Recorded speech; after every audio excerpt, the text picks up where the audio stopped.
Hello, and welcome to Lore Watch, a roundtable freeform discussion about lore and our favorite video games. I'm your host, Joe Perez, one of several lore-focused folks from Blizzard Watch, and I've got my stupendous co-host with me today, Matt Rossi. How you doing today, Matt? I am continually trying to climb giant cliffs and having to pulse my focus to figure out where the things are. For those of you that don't know, at the time of this recording, Horizon Forbidden West has just released, and Matt and I are both playing through it, so we're going to have some stuff to talk about that on Tuesday. So if you're listening to this when Lore Watch goes live on Tuesday, stop around for the Blizzard Watch podcast, because I'm fairly confident between Liz, Matt, and myself, that's going to be the pre-show. But we're not here to talk about Horizon Zero Dawn today, but if you are interested in the entire setup and the story of it, we did an episode a couple weeks ago now going over the story about it, and you can go ahead and give that a listen. And I think we cover everything from start to finish pretty well, and it's a great place to give you a primer before jumping into the new one if you are considering it. I don't want to interrupt you, but I do want to say, I just meant in real life. I walk up to walls and just go, and I hope to look for some handholds. I'm not talking the game. Oh, well, okay, I'm going to have to reevaluate my life choices now. You make a constipated face, and sometimes things light up. I'm told that this might actually be a sign of neurological damage, but hey. Well, we're not here to talk about either of those things then today. What we are here to talk about is actually something that was recommended from you, our listeners. And again, if you have show ideas, if you have topics you want us to cover, video games you want us to cover, or questions you want to ask us about anything, and this includes any game that's not just Blizzard related, send them in. And you can send them into podcast@blizzardwatch.com. Shoot us an email, tell us which show it's for. If you have questions for the other shows, feel free to do that as well. You can also hit us up on our Discord. We have a channel set aside for our Patreon supporters as a way of saying thank you for continuing to allow this show and all of our other ones to exist. We do like it. We appreciate you. So you can go ahead and toss it into our Patreon Q and podcast question section, which is actually where this comes from. And if you don't have the ability to support us on Patreon and you don't want to send us an email, we get it. Not everybody has the means, but if you're listening to us, thank you. And again, as a reminder, if you want to upvote us or like us or give comments on any of the podcast places that you're listening to us, whether it's Apple Podcasts, Stitcher, anything like that, that does help as well as on Spotify, where you can find us. We do appreciate that. But you can also send us questions on our Q and Podcast Questions channel. That was a whole lot of words there to tell you, please send us questions. We appreciate it. But this one here, we're actually going to be doing a series. And we'll be interlacing this between other episodes, especially with 9.2 coming out very soon for World of Warcraft. We're going to have plenty to talk about there. But we're going to start going through some of the artifact weapons, because we've talked about a lot of the expansions. We've talked about dungeons and raids. We haven't talked about the artifact weapons, so we're going to go ahead class by class and make our way through them. And I figured, as a special treat for my co-host, who has been absolutely wonderful with me this year and every year prior for some strange unknown reason, I figured we'd start with warriors. So if you weren't around during Legion and didn't play during Legion and you're new, there were items that were added to the game called artifact weapons. It was the big sort of mechanic for that entire expansion. And the idea was you would go into your order hall, which was something defined by your class, whether you're a warrior or shaman. The other classes, I guess, exist too, but, warriors and shamans and you were given a task to recover items of great importance in historical lore, but also power. And these, in some cases, were items that we had heard of before, possibly that we had seen in use throughout the history of Warcraft, and some of them were brand new, but still had roots in the lore of the universe. And so we're going to start with warriors. Matt, which one would you like to start with first today? Which of the I think I'll go with Stromkar to start us off. Stromkar, that's the Warbreaker, right? Fury Stromkar, one? the Warbreaker. Yep. Yeah. It's the arms one. Arms one. Thank you. Stromkar was interesting for a few reasons. First off, because it was linked to Thoradin, who was the first king of the Arathi, essentially the first human king of the first human kingdom. There were human settlements before, human tribes, but it was Thoradin who united them. And he did so. I'm trying to think exactly how to put this together. Basically, if we now know that humans in Azeroth descend from the Vrykul. That the curse of flesh, when it hit the Vrykul, turned them from iron and stone into flesh, but they kept going. Much like we saw on Draenor with the orcs, when the breakers were began changing into flesh beings from stone beings, they went from the huge, massive primordials to the Ogron, from the Magnaron to the Ogron to the ogres to finally orcs, and they kept shrinking. Like orcs are much smaller than ogres, much less Ogron or Magnaron, but it's a single line of descent all the way down to orcs. And much like that process, the Curse of Flesh, when it affected the Vrykul, did the exact same thing. They went from the giant stone and metal Vrykul, the iron Vrykul and so forth, down to just the Vrykul you see in Northrend, who are still massive, but they're made of flesh. And then they went down further. And when humans first started being born to Vrykul, the Vrykul were horrified. They're like, what is this? Like this puny little thing. This can't be my child. And many of them were just exposed. They were just put to death. They just took the babies and left them on a mountainside to die. But some Vrykul were like, no, that's still my kid. I'm not gonna kill it. And many of those Vrykul went south with the Titan Forged Tyr and his allies, also Titan Forged, and they were all Watchers. Tyr, Ironaya, and Archimedes. I want to say Archimedes, but it's not Archimedes. Bloody heck! I knew I was going to forget a name. The end boss of Ulduar, whose name is completely escaping me. And now it's going to escape me as well, because that's how this works. But the final boss of Uldaman. Can you talk for a second? I'll go look it up, or you want to go look it up? 1 second. His name is Arcadus, I remembered. Basically, those three, as a result of their being chased by a Chithraxi sent by Loki, there's a lot to this story, but basically, when those three Titan Forged went south with the Discs of Nerganon, which they had stolen from Loken so he couldn't corrupt them, they ran south. He sent two Chithraxi, Zakajaz and the other guy. I'm sorry, but Zakajaz is the only important one for this. So he sent them south after the Titan Forged. When Tyr realized this was happening, he was one of the big Watchers. He was like, okay, Arcadus, you and Ironaya, keep going. Take the discs, take the Earthen who were with you, and keep going. And they did. Tyr made a stand, and Tyr actually managed to severely wound one of the two Chithraxi and kill the other one, but it was at the cost of his own life. But as a result of that, the humans that came south with them, because many Vrykul and humans came south because they didn't want their kids to be killed, they settled in the area around where Tyr died, which eventually, became like the tomb of Tyr, and they eventually called the whole area Tyr's Fall. And that's the creature that had fought Tyr and died was also entombed with his body. It was buried with him to keep it from affecting the surrounding area, and the humans spread out from there. And they eventually spread out throughout the entirety of the northern part of what it was now the Eastern Kingdoms. At the time, it was part of Kalimdor, because the Sundering had not happened yet. When the Sundering happened, the Night Elves blew up the world real good. The humans ended up on what's now the Eastern Kingdoms, along with a whole bunch of dwarves to the direct north of them. Direct south of them, and a whole bunch of trolls to the direct north of them. Humans and the trolls got along fine. They were both, descended from people that came down with Tyr, although they didn't remember it, but they still got along okay, and the humans eventually got along fine with the gnomes. They didn't really have anything they wanted from each other, so they just kind of hung out.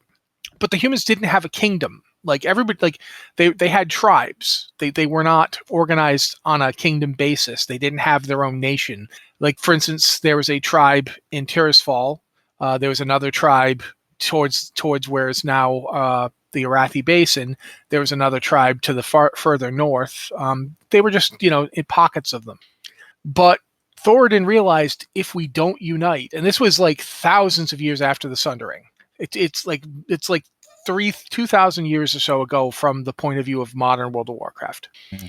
And he realized, if we don't unite, the trolls are eventually going to get done with the elves, because the trolls and the high elves had been fighting for, like, at this point, millennia.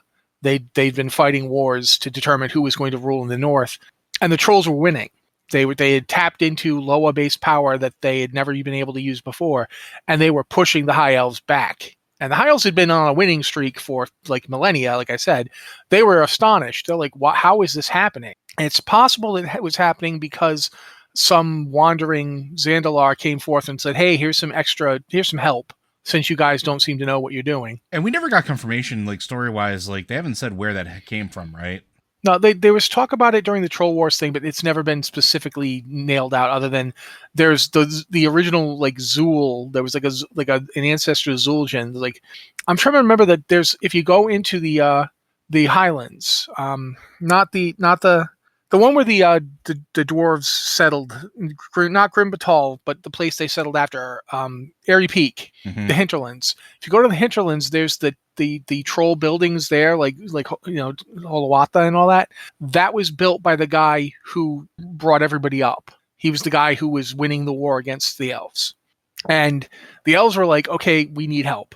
And they looked around for allies, and the dwarves were like too far away and didn't particularly care. And they didn't like the gnomes were flighty, and you couldn't really make a deal with them. But the humans had some potential, but they weren't sure about the humans, and the humans weren't sure about them. But at this time, Thoradin realized, okay, I need help. So he first decided to go and he conquered a bunch of smaller tribes in the area and brought them into his kingdom that he was forming. And then he went over to what is now Lordaeron. At the time, it was just a place ruled by people who lived there. And he met their leader, Lordain. And it was Lordain who became basically his right hand, his sort of. He had two of them, but the first one was Lordain. And then he went to what is now essentially the Arathi Highlands, and he met the Trollbane, the Trollcalar line, and like the Nath Trollbane's ancestors. And he brought them in as his left and right hand, basically. And together the three of them united humans in the Eastern Kingdoms.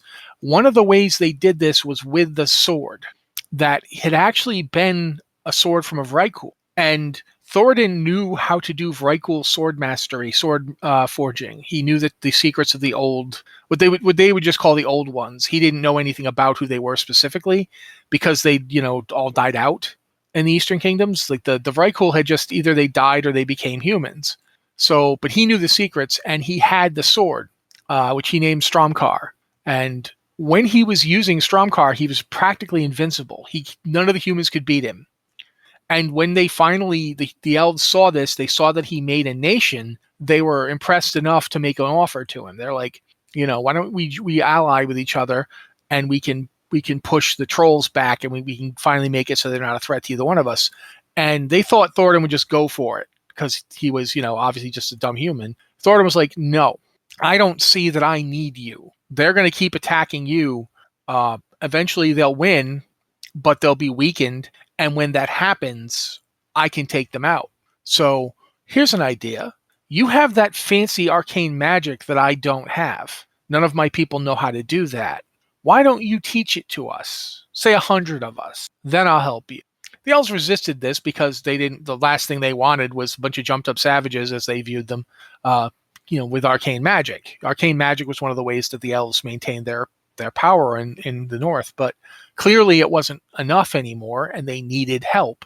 Eventually, Anasterion, Kael'thas's father, was forced to come to a deal. And part of that deal was, yes, I'll give you the 100 human mages you want if they can learn it. If they don't learn it, it's not my fault. But if they can learn magic, you can have 100 of them. Secondly, we'll use our magics to enhance the sword that you have. Since it's obviously already an incredibly powerful weapon, we'll make it even more so. Thirdly, we'll owe you a favor that your bloodline can call upon at any time.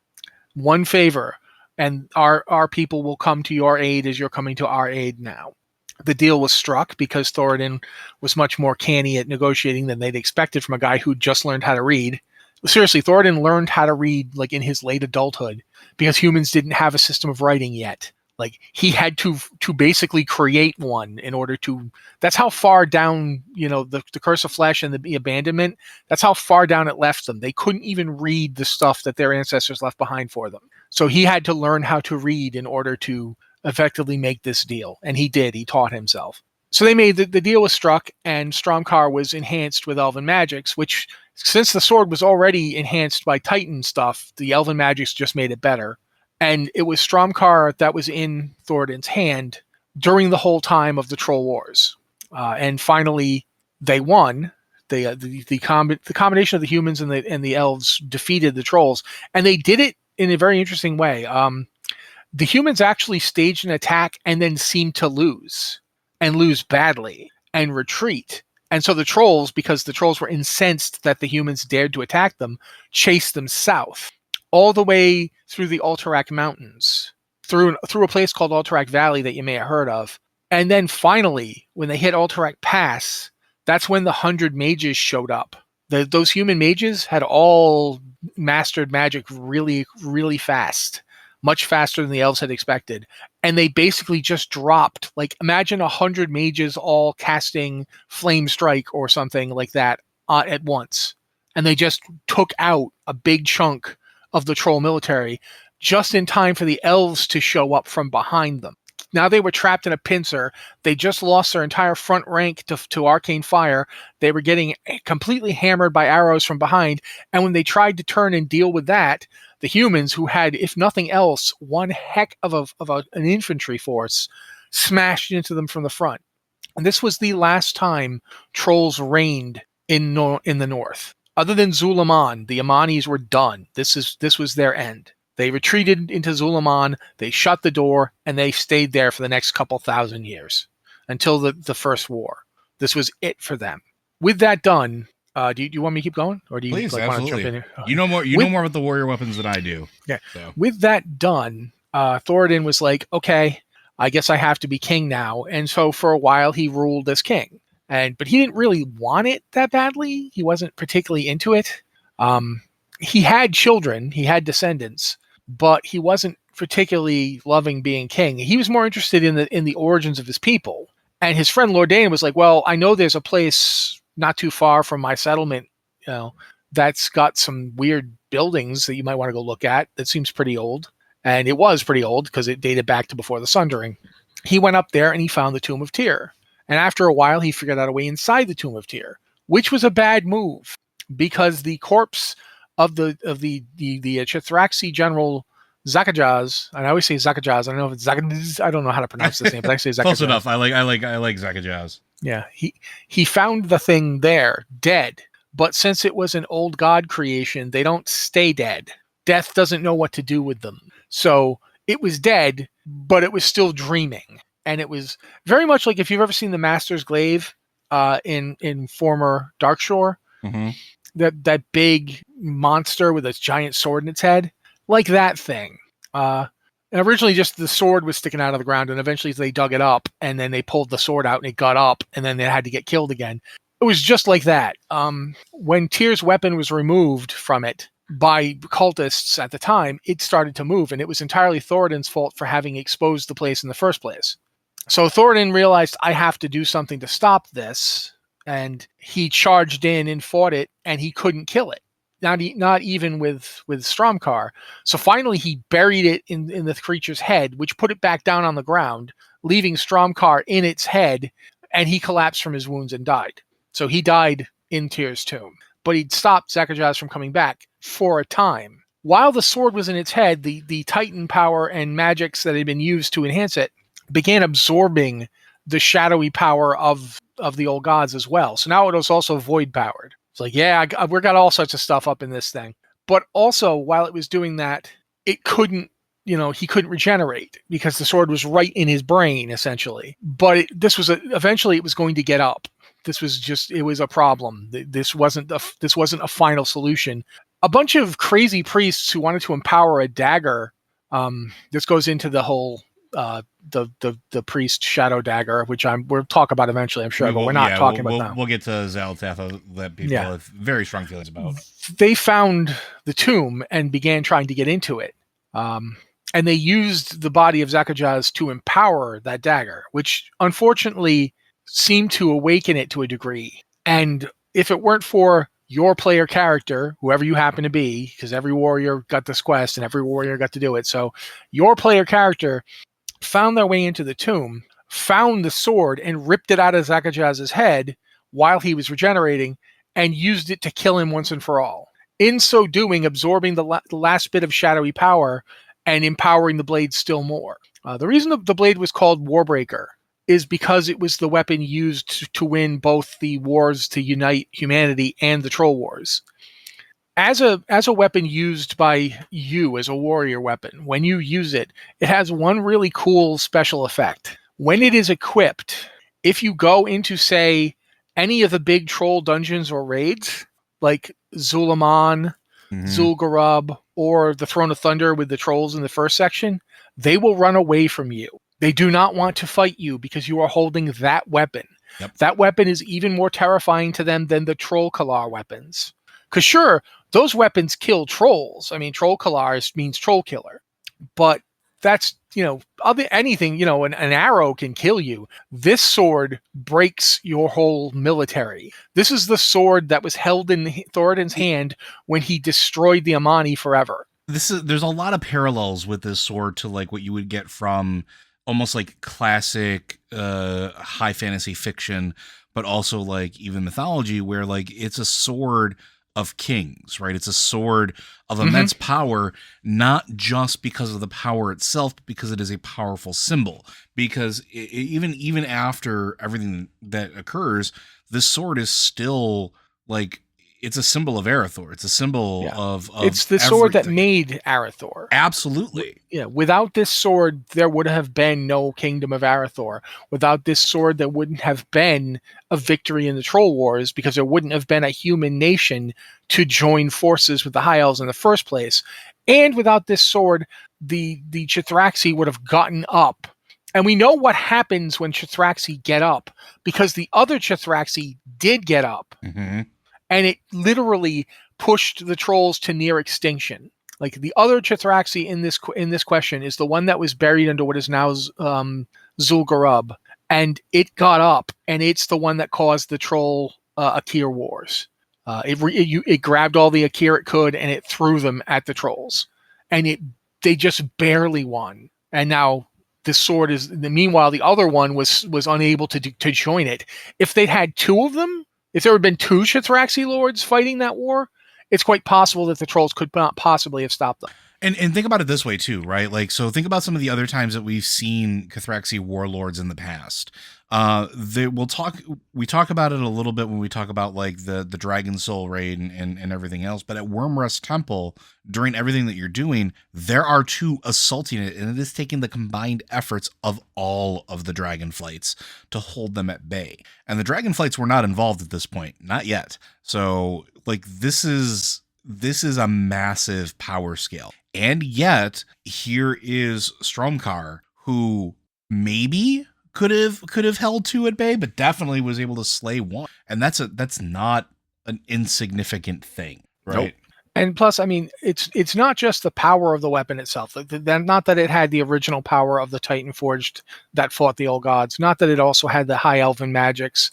Not even that it also absorbed the shadow magic of the Chithraxi. But it's the symbology, which Joe just pointed out. It's the fact that it was a symbol of humanity's ascension into existing. Like, before this, humans were this cast off group of flesh cursed Vrykul that nobody cared about or even knew much about. They didn't even rate. If you go back and look at the War of the Ancients, there are no humans in that. No one cared about them. No one asked them what they thought of what was going on. They just weren't important. There were barely any of them to speak of, and they were all the way over on the other side of the continent and not important. But it is the rise of Arathor that turns humanity from a bunch of savages that even the trolls think are like, those guys are never going to be a problem, to a world power. I mean, even after Arathor breaks up into 7 kingdoms, those 7 kingdoms were still a force to be reckoned with. Mm-hmm. Even after the fall of most of them. And now look at it right now. Suddenly we've got, Colteris is back as a force. Gilneas is back as a force. Stormwind is a force again. These countries have continued from that moment, and it was this sword that was.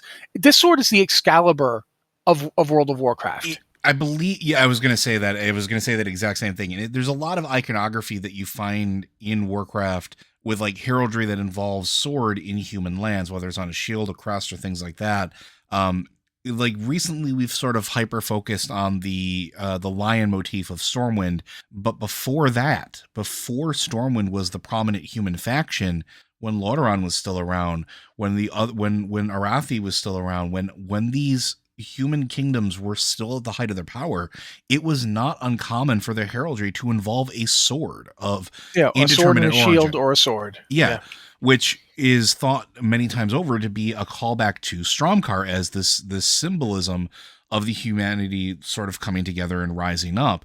And to put it into some maybe out of game context, but I think it's actually really important. Everything that Matt said about the humans becoming a power and becoming a kingdom and having that symbology behind it is important. When the very first Warcraft game came out, the RTS, way back when, it was orcs versus humans. It was not orcs versus alliance. It wasn't horde versus alliance. That stuff really didn't start getting hammered out until Warcraft 3, really. There were token forces when you started getting into the second game with, as Matt pointed out, the second war where you had the elves helping out and things like that in some other items. But for the most part, it was human forces. It was knights, it was clerics, it was footmen, it was warriors of the human nations that were waging this war by themselves. And they weren't necessarily on the back foot. Yes, they had tanks and things like that that they would purchase from the dwarves, but even then, the dwarves were still sitting away. They were still in Ironforge. Nobody else had joined them. The elves were still in the Elven The lands. humans only lost that war because their king was assassinated by somebody he trusted. Mm-hmm. That's the only reason that they lost. And had it not been that, they were still powerful enough that they would have flat out won. Yeah, they were holding the orcs off quite effectively. It's also interesting to point out, too, that in addition to all the stuff I said this sword did, and it did do all of them, think about this one thing. Without that sword's existence, without Stromkar, there's no Stormwind. There's no victory in the second war, because there's no Arathor bloodline to come down to Anduin Lothar, who is the direct descendant of Thoradin.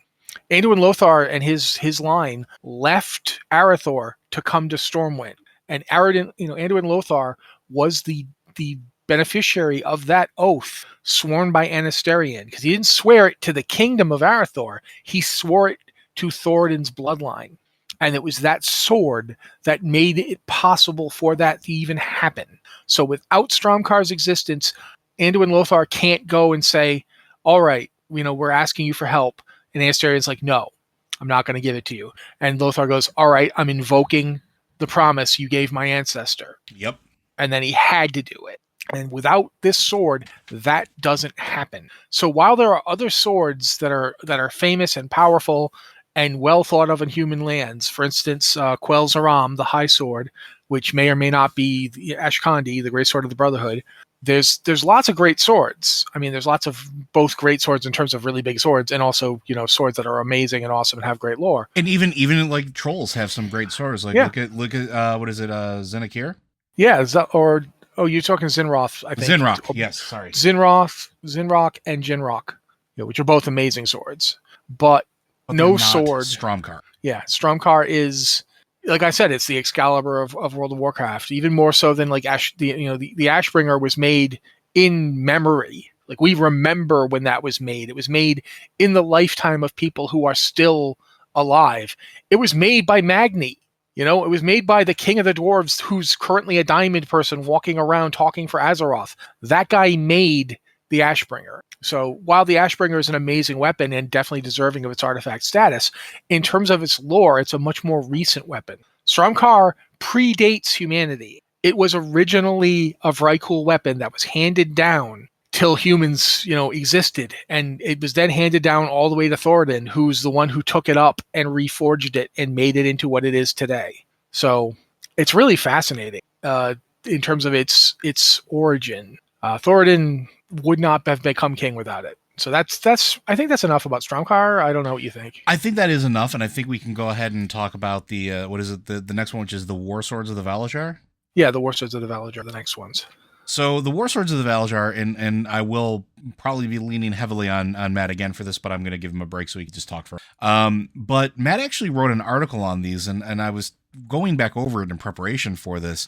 And there's a thing that was called out here that I thought was really interesting. You have this quote that you pulled, which is, "In ages past, the Titanic Watcher Keeper Odin betrayed the sorceress Helya, killing her and twisted her spirit into a spectral Valkyr. He forged this pair of swords for the mightiest of his storm-forged Valajar, but Helya stole the swords and infused them with a portion of rage. She gave them to her own champion, who used them to hunt the greatest of heroes and drag their souls away to serve in Helheim. These swords stir their owner into unrelenting and punishing attacks that overcome a target's defenses and leave no attacks." These are essentially rage blades. They've turned into rage blades, and the best thing, or the best analogy I can make it for, especially these being a Fury Warrior's weapons, is they're kind of like the swords that Kratos bargains for on God of War, kind of like the blades of wielding them gives you immense power that is essentially infused not only of Titans, but also now we know with the dark mysteries that Helya has been privy to for all this time, whether it's from the jailers or from the old ones, but definitely something that harkens back to the Shadowlands, which I think is very important. Mm-hmm. But they basically turn you into a berserker. They turn you into somebody who will wind up going on murderous rampages. And then when you die, you don't go to the Shadowlands. You don't go to the halls of Valhalla, essentially. You don't go to Odin's feast hall. Halls of Valor. Halls of Valor, excuse me. But what you do is you go to Helheim, a really dark and dingy place that is essentially hell, that we get to experience as players. You don't want to be there, but in anybody who picks these up before the heroes get them, before you as the hero gets them, is at risk of falling prey to it. And I believe, and you can correct me if I'm wrong, part of the whole idea of the story behind it is getting those weapons back and now purging it of sort of yes? Not exactly purging it, no. Okay. What happens is when Odin made them, he gave them to like one of his Stormforged, who was named Ingvar. Ingvar had actually found a whole bunch of creatures corrupted by Cthulhu and destroyed them, but he died fighting them. When Helya brought Ingvar's spirit to the Halls of Valor, Odin said, this dude's got the stuff, made him a Stormforged, and gave him the swords. And so Ingvar used them in Odin's service. He was a very loyal servant of Odin. When Helya finally managed to turn against Odin because Loken broke the bonds on her that kept her under his control, Ingvar stood up against her because he wasn't in the Halls of Valor when she banished them. She banished the Halls of Valor to another plane of existence. Mm-hmm. Ingvar wasn't there because he was often outside of them doing things for Odin. So he went and attacked her. He knew he wasn't going to win this. He knew she was way more powerful than he was, but he knew it was his duty to attack her. She destroyed him, and then she claimed the swords, and everything you just said happened. Eventually, when she was doing what she was doing, she was grabbing Vrykul spirits and turning them into the undead Kavaldir. We're pretty sure that she got that knowledge from the jailer. Yeah. When she was doing that, one of the Kavaldir was named Vigfus Bladewind. And he was like one of the best psychotics she had. She was like, oh, this guy's crazy. Here's these two swords that are infused with my bitterness, my spite, my hatred, my rage for what was done to me. Go ahead and go kill people with them. That would make me happy. And he did for many eons. He went around slaughtering anybody that he thought Odin might have wanted to claim for the Halls of Valor, and he would kill them with these swords. So when you, the hero, get up there, he's like, go after this guy Vigfus, kill him for me, and get the swords. And you do. He's a good fighter, but you're the champion. You kill him, and you grab the swords. They're not purged of anything Odin did. I mean, of anything Helya did. They're not cleansed in any way. When they're in your hands, they're still as quote unquote corrupted as they ever were. because they're corrupted with her rage. This is her anger in sword form. So they still have all the power Odin bestowed on them, but they also have Helya's just absolute fury at what he did to her. And he doesn't do anything to cleanse them in any way. Interesting. Yeah, they're empowered by both Odin and Helya, and that's how they stay. And when you use them, when you said they turn you into a berserker, that's not inaccurate. That's pretty much what they turn you into. They even have a form where there are two axes with giant chains on them that link them to your arms. So the Kratos comparison is even more apt than you might have thought, because one of their forms is big axes with chains that go like down your arms. But yeah, that is what they are. They're the weapons made directly by Odin. I don't know if Odin actually forged them. Like, I'm not sure. He might have had somebody else actually do the forging, but he empowered them. Like, he's the one that, no, okay, they were crafted by, they were crafted by one of Odin's best smiths. It doesn't say, so the greatest of the very cool smiths. It doesn't say the name, but taking the keeper's word, the smith forged perhaps the greatest weapons ever created by Valkyr, and then Odin blessed the swords, imbuing them with his own power. So before, when Ingvar had them, they just had the power of Odin. When Helya grabbed them, she put her own rage into them and gave them to Vigfus. When you kill Vigfus, you get both. So yeah, they're nuts. They are very powerful weapons. They don't even look like swords. They just look like big slabs of hate. It half looks like you're just taking meat cleavers to everything that comes near you, except of course the meat cleaver is the size of your entire body. So yeah, I'm actually really a real big fan of the war swords of the Valajar. They're actually really fun. But yeah, that's basically the whole story, though. That's their lore. They've been around for a very long time, but for most of it, they were just being used by a Kavaldir to kill anybody that he wanted, and now then you got them. So that's pretty much it for those. Okay. There is one. It's not as long a story as Stromkar, because just Stromkar has more stuff going on. And Stromkar is more rooted in the history of the humans as far as that goes. The war swords, I mean, their history is just as long, if not longer. But they were just being used by Vrykul to Kavaldir to kill Vrykul for a long time. So there's probably stories about them, but we don't really. The one real story is that there's one guy who studied them, and through studying them figured out that Odin was telling fibs about Helya. He's like, wait a minute, why did Helya, what was she so angry about? So that's cool. There's a bit if you all these weapons, just like every other artifact, if you go to your order hall, you can look at books with the history that you've discovered of each of the artifacts that you got. There's one for the war swords that as you read it, it's like there's the guy writing this is clearly kind of dubious about Odin's story. He reports it, but there's definitely I don't know about this. This doesn't make a lot of sense. So yeah, that's cool. But at this point, I'll shut up so Joe can introduce the next one. So the last one on our list is the Scale of the Earthwarder. And I'm going to go ahead and read the quotation pulled out here because I think it frames it pretty well. It's an impenetrable shield crafted from the scale of the black dragon aspect Neltharion, the Earthwarder, before the old god's corruption overcame him. The formidable Vrykul king Magnar Icebreaker carried the shield into combat and won victory after victory in the face of grim odds. When he finally fell in battle, it was due to treachery by servants of the Valkyr, Helya. The shield is now entombed with King Magnar's body in the Path of Kings in Storm. So this is another one that is sort of tied with Helya's sort of interference, which, again, we're starting to understand sort of the depth and breadth of what actually happened a little bit more. But it's also tied to the dragon aspects, and in particularly because it's tied to Deathwing, it's tied to Neltharion. I don't think we ever find out what period of time. We know that it was before corruption overtook him, but we don't know how long ago that was. We don't really know exactly how long ago. I think you speculated that it was almost 11,000 years, if not more. It would have had to be at least 11,000 years, if not longer, because we don't know exactly when the dragon aspects were chosen. Mm-hmm. It would have had to been after that. But it would have been long before the Sundering, because the dragon aspects were well established as the dragon aspects by the time of the War of the Ancients, when the Legion invaded. It's at some point significantly after the fall of the Black Empire, significantly before the foundation of even the troll empires.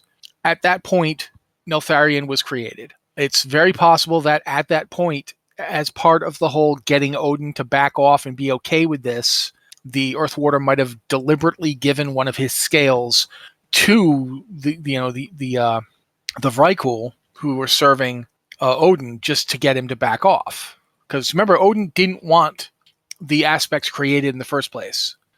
Tyr did. And while Odin was the prime designate, he was afraid of Tyr because Tyr was the one who very willingly put himself in danger in a way that nobody else did. He was the one that everyone kind of knew Tyr was the best of them, and Odin didn't like that. Odin wanted him to be the best of them, but Odin had, ego and anger issues and other things. What he did to Helya is a really good demonstration of one Odin's problem. If you told Odin he couldn't do something, it drove him mad. He became infurious. Also, it is worth pointing out that Odin's permanently scarred. That beard of flame that you see coming out of Odin's face is not a beard. That's a result of Ragnaros melting his face. Mm-hmm. That's his blood essentially bursting forth as flames from when Ragnaros grabbed his face and melted it. He's got issues. And so it's quite possible Neltharion realized, if I don't get this guy off our backs, he's going to keep interfering. It might, in fact, have been the creation of the Stormforged that got him to do it. Because, one of the Stormforged who gives you the quest to go get the scales, when Odin says, go find these things, go talk to this guy, it's the son of the king that wielded the shield. He got to go up into Odin's version of heaven, but his father didn't, because that's when Helya betrayed him at that exact moment. So Magnar Icebreaker was carrying that thing around for who knows how long before Helya finally said, I'm done, I'm free, and I'm going to take all you out.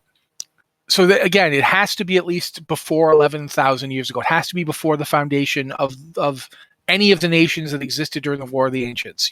Before the Mogu, had their rebellion and the Pandaren rose up, before the trolls dominated the world, before the Night Elves came along and took it over from the trolls, before any of that, this had to happen. And it had to also be before Neltharion was corrupted. And that's tricky because we don't know exactly when that happened either. Mm-hmm. But we know that it did before the War of the Ancients. So it has to be at least before that. The interesting thing I think about that too is we know now, thanks to Legion in particular, where Neltharion's lair was. It wasn't some extraplanar space. It wasn't some weird, like you can only get to it if you're corrupted or have access to certain portals like the Emerald Dream. He was very much tied to the physical mountains and the deep places, as much as any of the other dragons were tied to their elements. And we know about that in High Mountain. We actually go there and we start to see, this is where he retreated to when, he needed to have things, repaired or rest or whatever the case was. This is where his clutches were originally. This is before he got shot into Deepholm, where, he enslaved folks to strap Elementium to him. Like, this is prior to that, but we also know that there are shards and essences of there. And one of the things that I like about this in particular is that it actually, unlike a lot of the other Dragonflights, makes Deathwing, or in this case Neltharion, feel like the most, not to be a pun here, but grounded of them all. He sheds, or he is in his element, while one dreams and transcends our reality. Another one exists within the webways of time and space. Another one is so focused on breathing life into the world that, all other things don't matter, essentially. Or, they're in the place where they're trying to have all of the ley lines and make sure that magic is curated. But here he is, making sure the mountains don't crumble, making sure the land is still ready to be tilled before he goes and suffers from the corruption, before he falls to it. And we don't know if this maybe started as a gift, because the Vrykul aren't too far away, right? They're not too far away from... No, before the Sundering. Yeah, if you look right at there, where Northrend and the Broken Isles are right from each other. Yes, they're not far away at all. The Storm Peaks and the Howling Fjord are like you could just sail easily right now from them to the Storm Peaks in the Broken Isles. Mm-hmm. And before the Sundering, those places would have been coterminous. And we can even see that because the Path of the Titans starts in Northrend and then just goes into the water. And then it comes up again in Zandalar. So we can tell that all this stuff was relatively close together before the Sundering. It's really interesting to me to think about, too. You were talking about this stuff. One of the things we know is that there's the legends of what Neltharion used to do before he became what the Night Elves called Zaxxas. Yep. And he used to keep, like, he would be subtle about creating natural barriers between peoples. There's a reason why when you go through the for lack of a better term, the vanilla world, this is sort of the lore reason why there are such big mountain ranges that separate zones. He would literally create geographic barriers to keep things separated. Yeah. And then when he became crazy and turned into Deathwing, he began taking them down to cause wars. Mm-hmm. So yeah, there's a lot of interesting things. So we don't know why exactly his scale ended up in some Vrykle's hand.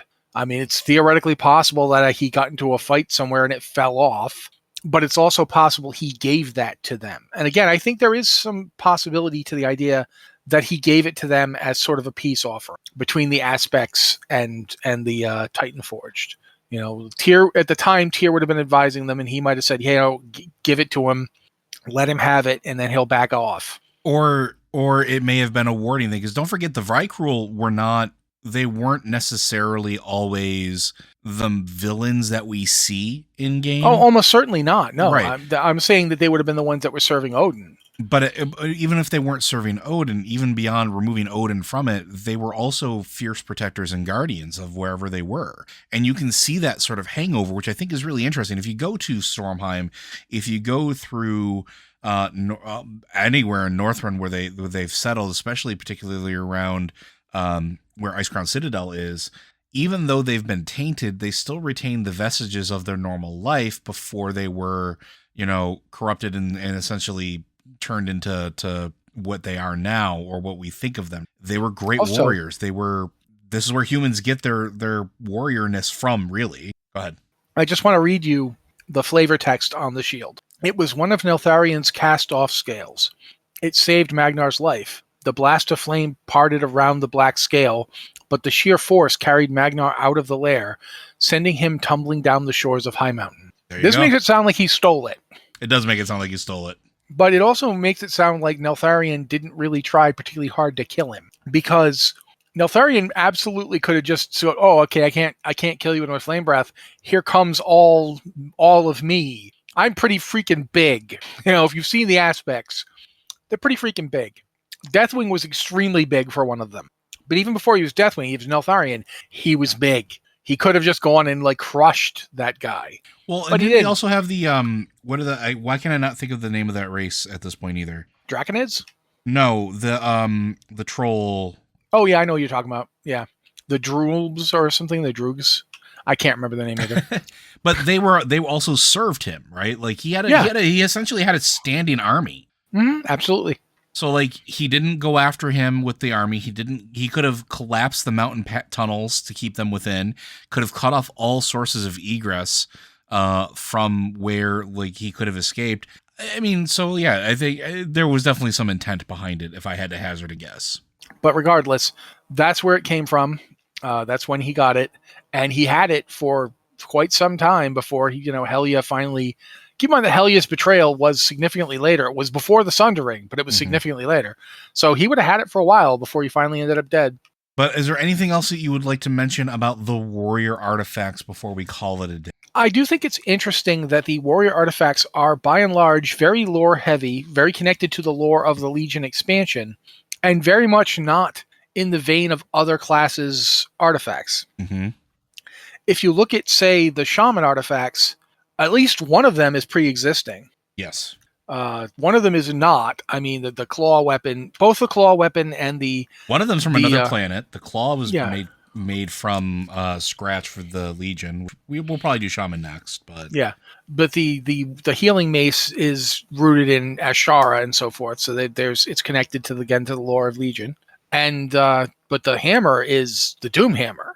Yeah. It's the Doomhammer. You've seen the Doomhammer before.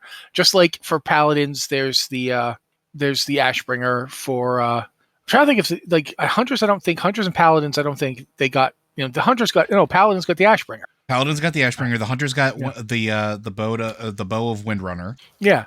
Death Knights didn't get anything that they'd ever seen before, but they do get to take the pieces of Frostmourne and turn them into two swords. So that's still Frostmourne, even if it's not.